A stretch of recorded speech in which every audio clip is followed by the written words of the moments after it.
అదా శర్మ తెలుగులో ఎన్నోసార్లు వెలిగింది. హిట్లు కూడా వచ్చాయి. కానీ ఆఫర్లు రాలేదు.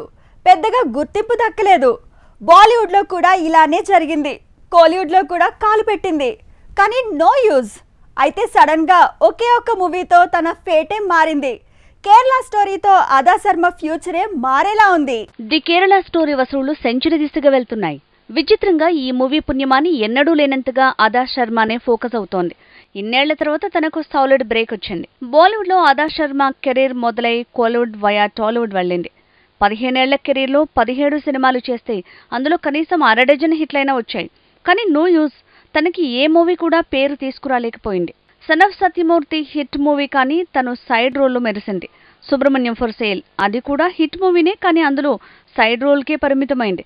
అలా తన అకౌంట్లో హిట్లున్నా ప్రయోజనం లేకుండా పోయాయి. క్షణం మూవీలో అదా శర్మనే కీ రోల్ ప్లే చేసింది. కానీ హీరో అడవిశేష్కే క్రెడిట్ దక్కింది. ఎందుకు నటిగా గ్లామర్ డాల్గా ఎలా కూడా అదా శర్మకు తన హిట్స్ తనకి ఉపయోగపడలేదు. 15 ఏళ్లలో 17 సినిమాలు చేస్తే రాని గుర్తింపు ది కేరళ స్టోరీతో వచ్చింది. ఇందులో తనే లీడ్ అవటం, తను తప్ప మిగతా వాళ్ళు కొత్త వాళ్ళు అవటమో, లేదంటే తనే ఫోకస్ అయ్యే పాత్రలో కనిపించటమో, మొత్తానికి కారణం ఏదైనా బ్లాక్ బస్టర్ హిట్తో పాటు పర్ఫార్మర్గా కూడా అదా శర్మకి పేరొచ్చింది.